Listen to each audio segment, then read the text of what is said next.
Good morning. This is the latest in our series of oral histories of folks in German Village that have had a lot to do with things that have gone on here. And today we have a very special guest. It's October 2012. Connie Swain. Welcome, Connie. Thank you. Thank Great you, Bill. to have you here. Thank you. And you've had a lot to do with many things in the village. And let me just start and have you go through a little bit of your personal history, where you grew up and how you came to German Village. I moved here in German Village in 1975 and moved here from Chicago. German Village was the urban environment that existed in Columbus at that time. And so I was in my late 20s, and I had been living in Chicago. That's what we wanted. You know, we wanted something that felt urban, and so we bought a house. Well, actually rented for a couple years and bought a house here in German Village. And your husband, Marshall He was Swain. teaching at the university. He was a professor at Ohio State. And so then we had our daughter here in '79. And you spent you had a professional career as well, as I understand. I was a teacher in Worthington. So you schools. commuted between Yes. German Village and Worthington for your teaching. Yes. So you came in. You came here in 1975. Mm-hmm. What? Obviously, you like the urban environment. Tell us Right. what else you saw in German Village that attracted you. It just was warm and friendly, and early on what we realized is it was really easy to meet people and make friends, because I think so many people were coming to Columbus from somewhere else just like us. A lot of the people that were moving into German Village did not really maybe have a history in Columbus, so they were looking for new friends and wanting to make new acquaintances, and it was really fun. And if we had been here with you in 1975 when Yeah. you arrived, what was different about German Village compared to how it is here in 2012? When you ask that question, it's really interesting to me, because my first impulse is not so different. Now, we know that it's a huge difference in that so many improvements have happened to so many properties. All these wonderful restaurants have come to the village, and the park has made such amazing improvements.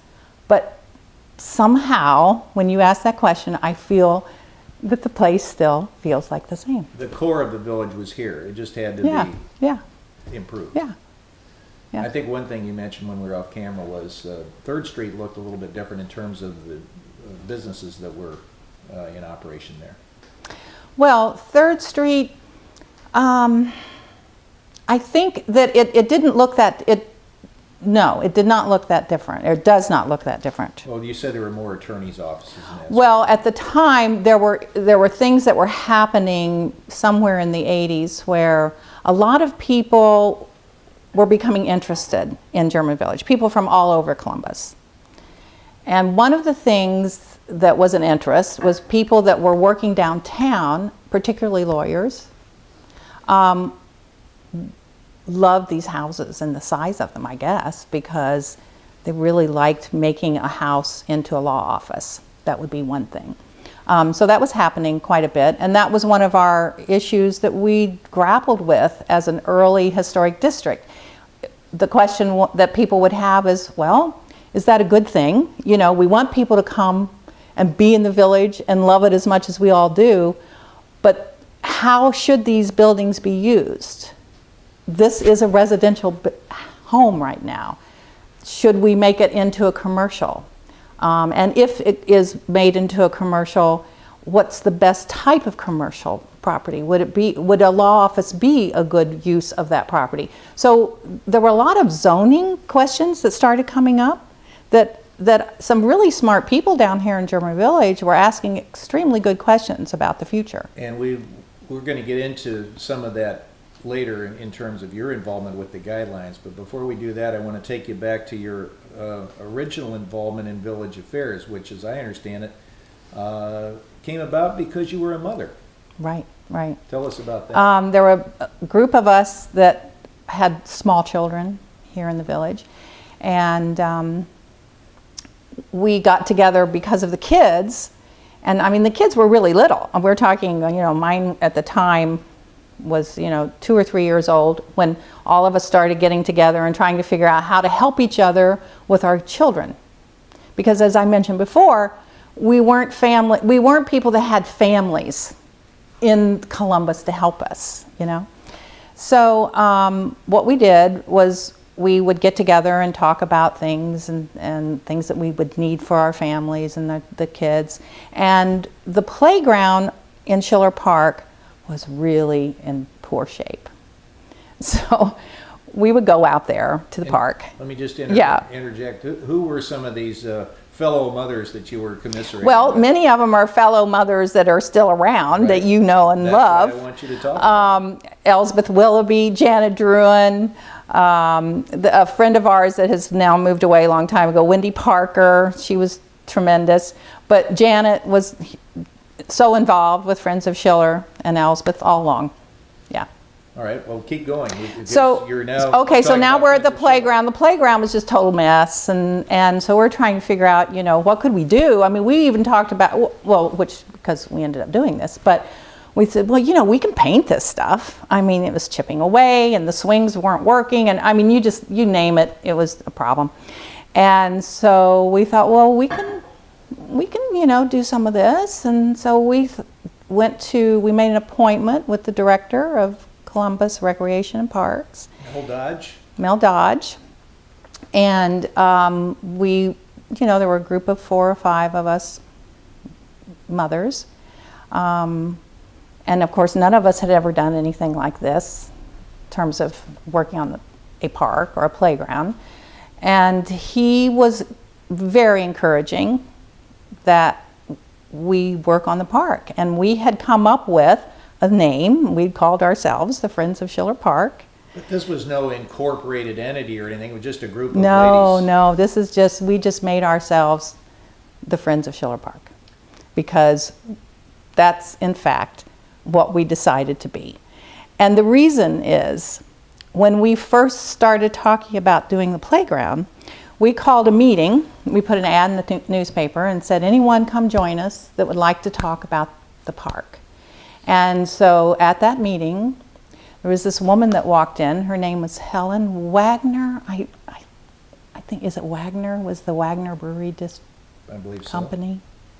Well, it was her father that owned that business. So she had a book of photographs. And in that book were all these photographs of Schiller Park and how it used to look. And we were just amazed. I mean, because the park did not look like the photographs that she was showing us. So this gave you a new vision of what it could look like. It was just like a lightning bolt that came down and hit us all at the same time. I mean, it was just clear that this park needed our love and attention, and that's what we went about doing. Another thing you told me was that Mel Dodge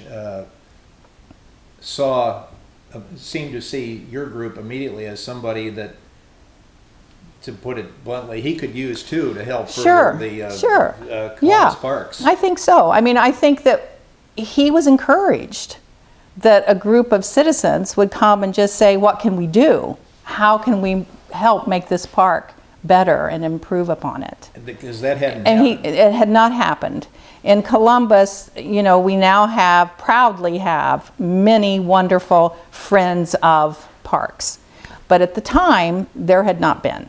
The Friends of Schiller Park was the first group that officially called themselves, the Friends of an individual park. So at the time that you made this first visit to Mel Dodge, the city was mowing the grass at Schiller Park, but was there much else going on there? Not much. It had gone into disrepair a bit like the neighborhood. It's the same idea. So tell us what was not there in Schiller Park that's there now. Well, right now, when you walk around Schiller Park, just imagine that the amphitheater was not there. The carriage path that's in the inner part of the park, that was not there.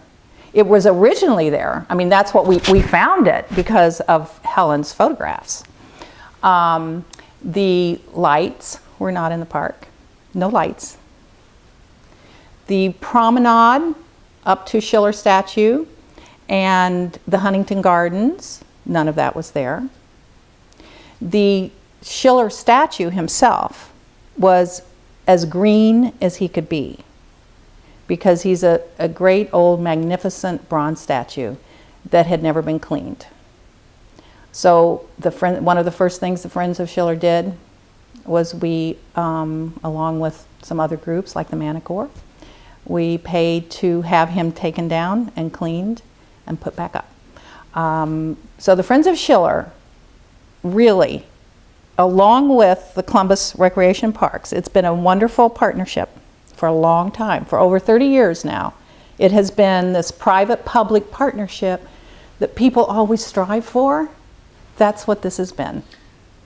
And the Friends of Schiller has been such a significant part of it. Now, the Friends of Schiller, as you told us, was initially just a group of women who were concerned parents, about their parents, concerned about their children, and it kind of morphed into something much greater. Right.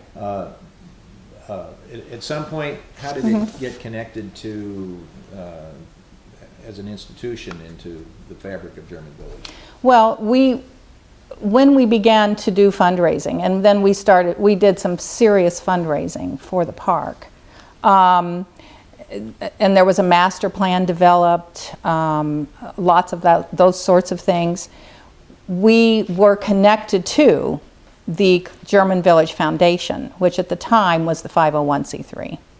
So, that's how. And I believe you mentioned Grace Highfield, who's memorialized in the park, was a catalyst of that. Tell us about that. The Grace Highfield was a woman that lived here in the village, that was very active in the village, and she helped in so many ways. She was probably on the society board. She is the one that decided that she thought that the village needed an endowment fund. They needed to put monies aside for the future. And she also was the one that realized, we had to have the 501c3. And she did that by putting together then a group called the German Village Foundation. And it really worked together with the society. She was a CPA, and she always helped everyone. She helped the society, she helped the foundation. She was very much a part of the first Oktoberfest. So she really helped us get our finances in order, and she was a great person. And so, first, Friends of Schiller was part of the German Village Foundation. Yeah, then, right? Yeah. Mm-hmm. And we now, of course, memorialize Grace Highfield in this area with her own garden area, which includes the Umbrella Girl. Right. Are you aware of how that came to be, that she was honored? Well, Grace was honored for no other reason than that she was such a special person, and we needed to somewhere acknowledge what she had done for the village. And she loved plants, and she loved the park. And her good friend Ann Lilly really helped make all that happen. Now, once you got rolling with your 501c3 status, then, as you say, you started doing some really serious fundraising in conjunction with the city. Right. And that's when all these other things came to be. And I think you said after you got these photographs together, really kind of galvanized some creative juices on your part, you came up with a wish list. Right. Tell us about that. Well, this was very early on. The Friends of Schiller put together a wish list that we sent around to everybody, and we used all these wonderful photographs that we found from Helen's book, and we asked for all kinds of wonderful projects, and most everything in this book has now happened. over the years. Why don't you show Can at you least see? the front of this Can to you John? see? He can zoom in on it. This is Oh, kind can of an you? important document Okay, in German village okay. history. Can you see it, John? Yes. Looks good. We're here with John Clark, who's our videographer. Okay. This was something Friends of Schiller put together, and then, of course, we worked with the Recreation Parks on getting permission to send this out, to have some of these things purchased that we wanted. For example, we wanted to clean the statue. We wanted to find the Umbrella Girl or replace her. Let's show a picture Can you of see the any of Umbrella these? Girl. And Of course, you're going to be, you'll be out there, right? With yes, but this is apparently the picture of the Umbrella Girl, the original one, not the one that's there now, that was in the park, I think from the 1870s on until it was stolen in the 1950s. Is that your understanding? That's our understanding. Yeah. Although the umbrella itself was an add-on at some point after the original statue was created. John, for the future, here's a bigger picture of her you can use sometime. Okay, thank you. And just out of curiosity, you put on here, it says, bring the Umbrella Girl back home. Once a focal point of Schiller Park, the girl with the umbrella fountain disappeared during the Depression era. You can give this treasure back to Schiller Park for all to enjoy. We looked for her. We put in ads in the newspaper saying this, and we put her photograph in there, and we just asked, is there anyone that has seen this Umbrella Girl anywhere around? Because what we were wondering was maybe she had been taken, because the stories were after the World War II, quite a few things from Schiller Park were missing. We were thinking maybe she had disappeared at that time. Maybe someone had taken care of her or found her somewhere. So we were hoping to find her and never did. I saw on a website somewhere that it actually turned up missing in the 50s. This indicates that it was in the Depression era, so we'll have to. We don't. This is you part know of what? oral history. Yeah, we don't always know. I don't know. Uh, I really don't know. We do know that in Helen's photographs, all these little kids would be standing in front of the Umbrella Girl. Somehow, the Umbrella Girl drew families to the spot when they had kids going to recitals, and they would have on their little ballet dresses, or do you know what I mean? And the little kids would be standing in front of the Umbrella Girl having their photograph taken. It says on here a price tag of $3,000 to $5,000 that apparently was estimated. What did that represent? Did you think that was going to be the cost of a new sculpture? Or, I would man, think it'd be much more than that. You're asking some hard questions there. I know sometimes. What did we know? Yeah, right. I mean, we were doing hey. Put a number out there. We were putting a number out there. We were just saying, you know what, we have some needs out here, and jump on board. So I'm not sure how we came up with any of these figures, to tell you the truth. Well, tell us how then all these various projects involved. I'm trying to see what some of these. Polish the Poet. Polish the Poet. Here it says we were asking $2,300 for bronze finish. Blah blah blah. I'm sure we called the bronze people and said, so how much does it cost to, do a statue 11 feet by whatever? Because I just am saying that we had never done anything like this before. And this was all just real new, and we were just trying our best. For example, here's a park bench for $550. Well, I think people are paying, what, $1,200 now for them or something? So maybe it wasn't that far off. How did you raise the money? Oh gosh, well, all kinds of different ways. I mean, all sorts of things. One thing's when we first started, we just would, send out letters and say, do you want to add a tree in honor of someone in your family to the park? So originally we did not have a master plan. We knew that there were some things like benches or trees and, things like that we wanted. Was this just done over time, or was there a big rush of activity all at once to get this? Over time, and we had to learn how to do this. You know, it was really fun. I mean, we sold brats. Our kids sold lemonade at the house tour, and they wore their Friends of Schiller T-shirts, and they had big signs that said, you know, all proceeds go to the Schiller Park. I mean, so all that $20 they made that day. Did the Friends of Schiller have something to do with the amphitheater coming into being too? Well, that was brought in, and with the master plan, then, oh gosh, there's so much. There's so much to think about. And I know that a good person for you to talk to about the master plan is Janet. She really worked hard on that. So was this the master plan, or was there more? Well, this came before the master plan, Okay. but we realized pretty quickly that what we were doing here was a huge, huge undertaking. And so we had to make a plan. You know, you couldn't just willy-nilly put these things in the park. We had to really make a plan on where everything needed to be, and then you could figure out those big expensive things like the amphitheater. You know, once you knew that you had these big projects to do, then we could figure out how to hone in on the individual projects. And this was all done in conjunction with the city as well? Oh yeah, everything was, because this is their park. Nothing can happen in this place without their approval. They are the owners of this park. Right. Yeah, not the Friends of Schiller, no one that lives in German Village.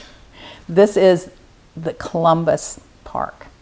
So everything that happens in there has to go to the commission, and the owner is the Columbus Recreation Parks, so they're the ones that has to take everything to the commission, any improvements that go in there. Yeah. So as far as the other improvements, Huntington Gardens and the Highfield Gardens, what were those specific projects that were part of this master plan? Yes, all of them. And if we pulled out the master plan now, I think you would be very pleased to see that majority of the master plan has been done. And what the Friends of Schiller exists now, still to this day, has many new things to do. And in addition to that, we have maintenance of these beautiful things that we put in there. Once you have it, you got to keep it. Once you have it, you've got to keep it. And that's the thing that we really need to all now be aware of, is all this fine work that has been going on for all these years, it needs to be maintained and taken care of. I noticed the gazebo on the front Yeah. cover of this. Was that project abandoned, or is? You know, the gazebo, my thinking is, what if I can recall, which you know sometimes, is the amphitheater is where the gazebo was. And the amphitheater became so significant because the Actors Theater group was put into Schiller Park, and Mel Dodge did that a couple years right after Friends of Schiller started. He said, well, I would like to do Shakespeare in the Park, and we would like to do it in Schiller Park. So that was his idea, or at least. I think he was the one that's had this opportunity, and he saw that this was all coming together at the same time. So it was a thing of beauty that we got Actors Theater. So one thing you mentioned to me was, while Mel Dodge and the city might have seen the Friends of Schiller as something that could be useful to him. Sure, yeah. On the other hand, you folks helped galvanize Mel Dodge and the city to do things that might never have been done. It was really wonderful. And you spoke of that public-private partnership. Yeah, it's been a big success. And all of German Village, all of Southside, Columbus, all of Columbus should really be proud of Schiller Park, because it is the second oldest park in the city, and it is used by people from all over the South Side, downtown. It's a beautiful place, and it's extremely important that it is always maintained and taken care of. And the exciting thing, I feel, is that Friends of Schiller will be able to do some wonderful things for the park in the future. And we don't know what that is. But they're going to be there. Well, somebody who watches this tape, we hope 25, 30 years from now will know that. And they can look back I would like to know what those things are going to be. And I'm hoping that anyone that watches this tape also will realize that they are a friend of Schiller Park. I mean, it doesn't take anything to be a friend of Schiller Park other than that you love this park, and work for it. Connie, I think another thing you mentioned is you're not just somebody who's been involved. You've believed in German Village enough so that you've made a financial investment, you and Marshall, over the years here in properties. Right, Tell us right. about Well, that. we've had a business here of renting apartments, buying properties, and fixing them up and renting them. Yeah, that's what we've been doing for quite a long time. So you've been part of that renovation effort yourself, yes, too. Yes. Mm-hmm. Well, another extremely important part of the history of German Village is the work of the commission and the guidelines that have been promulgated. And you've had some involvement in that too. Right. Tell us about that. Yeah. I was involved with working with a group that did the German Village guidelines. When we wrote the guidelines, had them published, and that was a big accomplishment for German Village, because the architectural guidelines that came out of this publication that we did were probably at the time one of the most significant books that was written in America on guidelines for architectural review boards. We studied all the architectural review boards. We had everyone that was doing this sort of thing from across the country send us what they could. So we got our hands on as much as we could get our hands on, and we studied it. And there was a large group of people that that had been on the commission, that were architects, etc., that worked on these guidelines. So going it's a back, big deal. when you arrived in German Village, there was a German Village Commission, so that early work had been done. But I think what you told me was, although there was some ordinances pertaining to historic district, there wasn't much in the way of actual guidelines like on windows and shutters and doorways, and Right. roof materials Right. that there is now. Right. The commission, the people on the commission, they knew these things. They had been working on it for a long time. The architects that were on the commission, they understood all of this. But what we realized that was missing was the people that were coming in, like you and me, coming in to say, we want to, make an improvement to our house. We weren't familiar with what we needed to do or what the commission wanted us to be thinking about. And I think you also said there were some, you kind of had to go through some philosophical discussions amongst the people who were involved in this project, with exactly what you wanted to do. Right. And I think... Like zoning, are you thinking? Well, that issues? and additions, what an addition should look like as compared to the... I mean, I guess now you want to differentiate your addition from the original home. Right, right. That sort of thing, I guess, Right. had to be...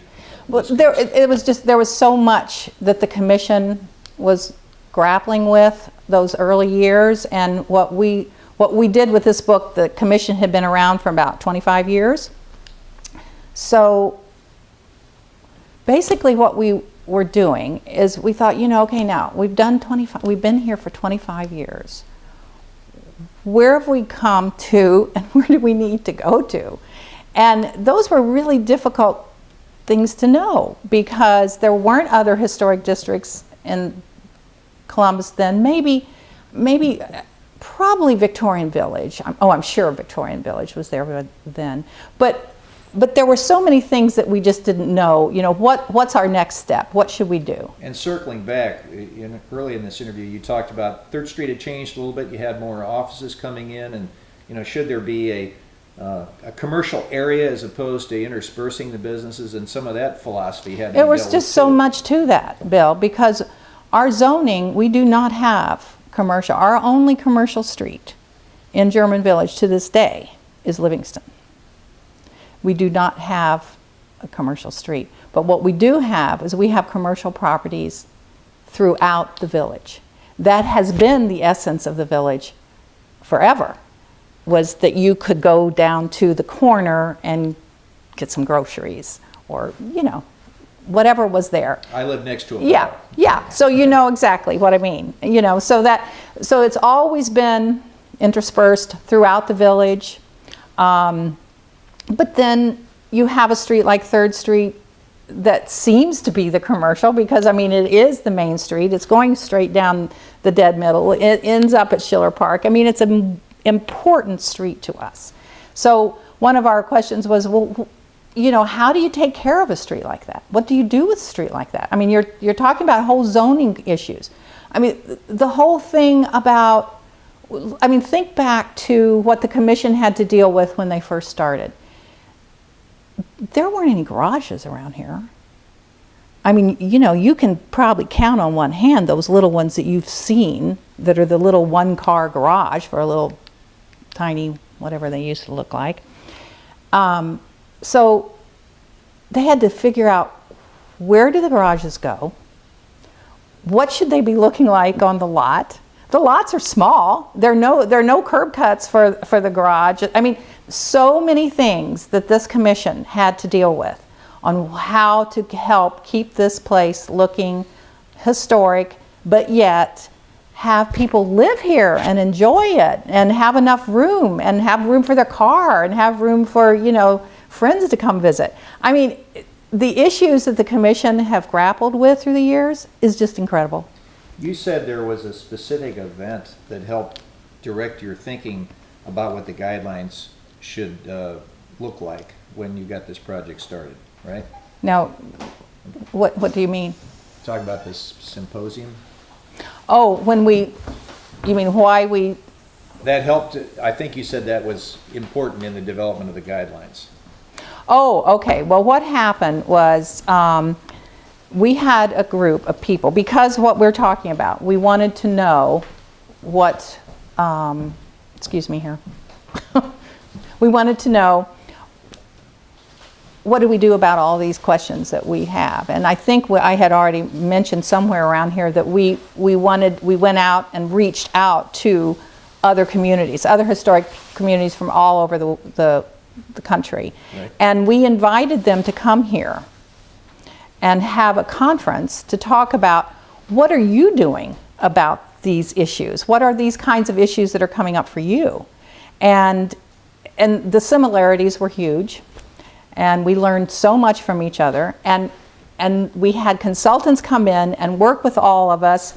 And two of the things that came out of that conference that was really a big deal was, they said, you all need to help people know more about what they're doing with their homes. You need to develop some guidelines that people can really use. So that's how we got that idea. And this is this is the first national symposium of historic communities that was held in German Village in 1986. You've shared this with us, this poster. Yep. And there it is. Mm-hmm.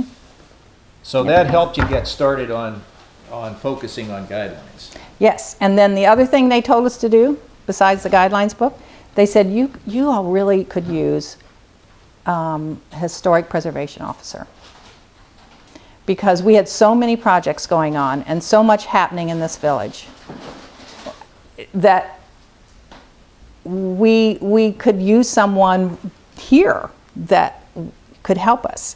And that's how we ended up with German Village Society having a historic preservation officer. So who was the project director for this effort? Me. Tell us But let me tell you, that project. but there were all these people that really knew this stuff. That's where this book came from, is all these commissioners that have been on the commission. I was never on the commission. So I just helped, people get together. In my living room, probably, is what I did. And tell us about can you tell us a little bit about the effort that went into creating these guidelines and how they evolved? Well, first of all, the name German Village Guidelines is important, because when we did our research, what we discovered was some people call it a standard. So with some of your work, you might be familiar with this.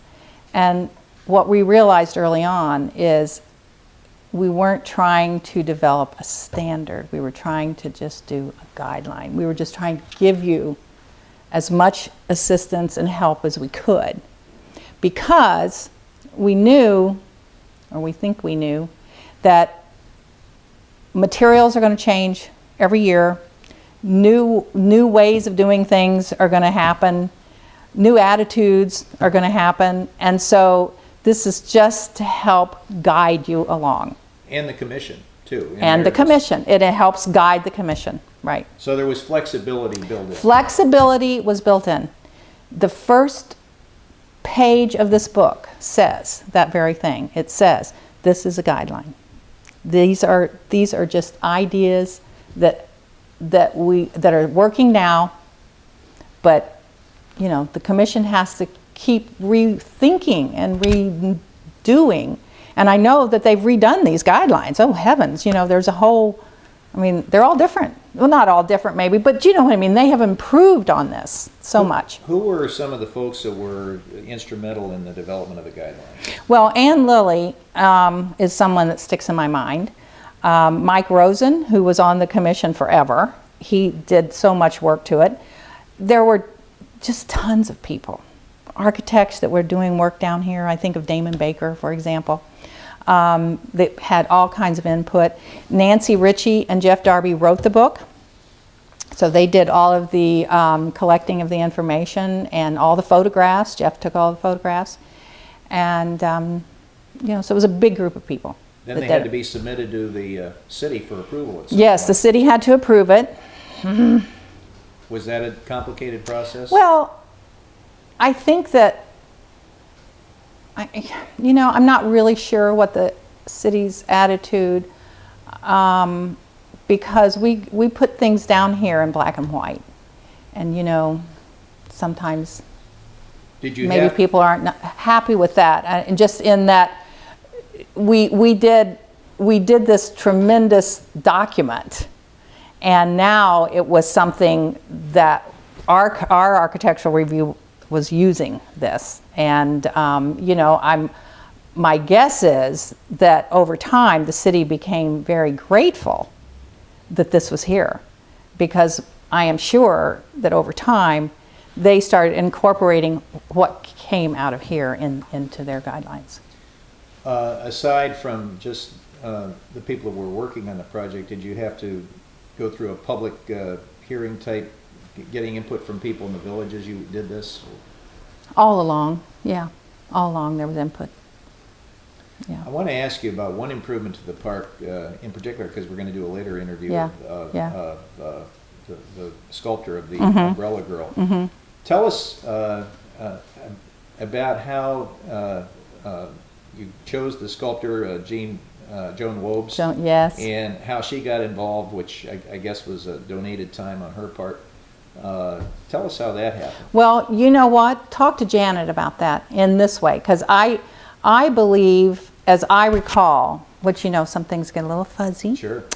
But as I recall, Janet, she thought of her as a person that was doing and is a great artist, and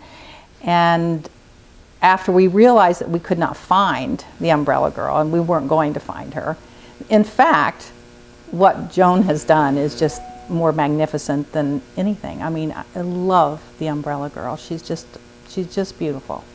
And when we talk, so talk to Janet about where how she put those two people together, or that together. And another project, the lovely Huntington Gardens, which are Oh, yes, they're a thing of beauty. So wonderful.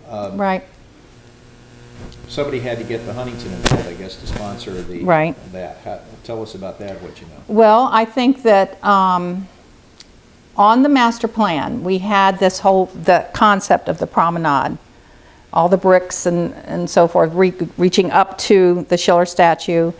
And then, along came people that were willing to put work into that garden. And, Bert Stevens comes to our mind as, she has worked tirelessly to get the garden looking the way it is. And she has all of her group. I understand Dorothy Brownlee was instrumental in bringing the Huntington.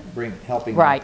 Getting the Huntington to help. Right. Well, there was that combination of the Vopes and Schiller and the German culture and all of that came together.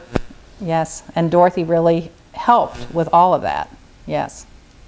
And worked with Bert with that. Yes, and I guess Mr. Lopes is of German extraction. Yeah, well, that was where so much of that came from, because he was so incredibly interested in helping the park.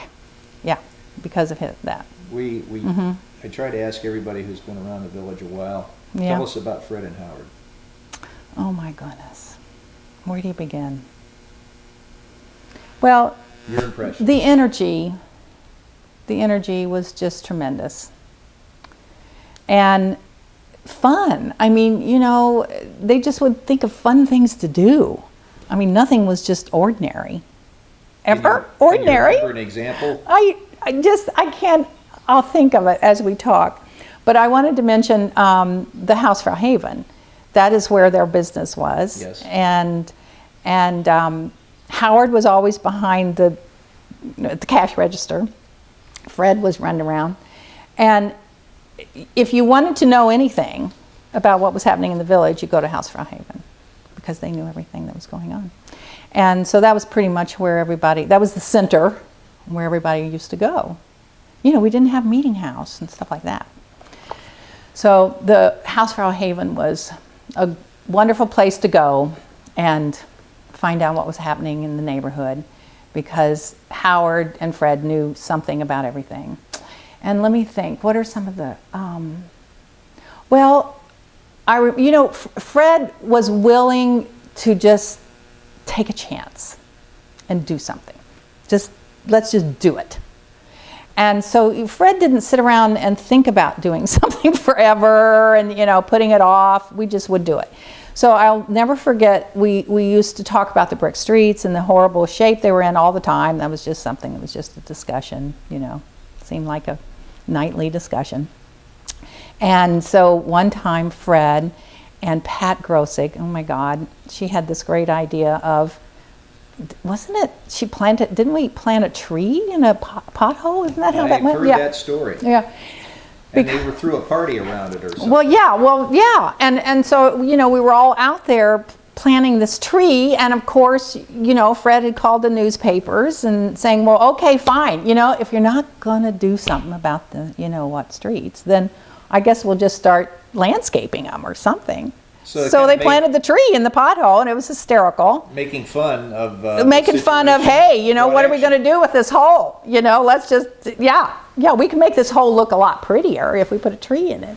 So that's the kind of stuff they would do. And then activism with humor. Oh my God, yes. And so then, so who doesn't want to be a part of that, right? Yes. And so then all of a sudden you've got, when we're doing the streets, so then somehow that hole, can't remember the exact, but then the next thing I know, we've taken bricks, I think we're over on Mohawk, and a whole bunch of bricks have been taken up. The city did it. City helped pull the bricks up. We're cleaning the bricks. There's a photograph of Grace Highfield, Ann Lilly, somebody else, cleaning the bricks, and guess what else? There is a picture of Kasich there.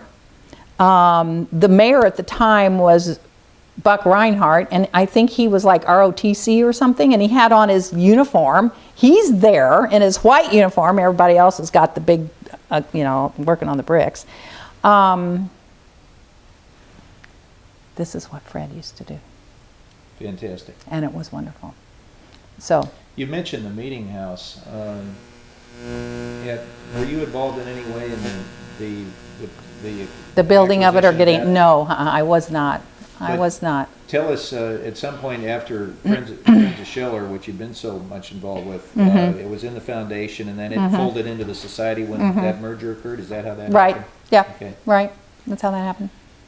Well, Connie, you've been a very important person here in German Village in your time, and you have a lot to be proud of. But what is your proudest moment here or achievement in German Village as far as your involvement?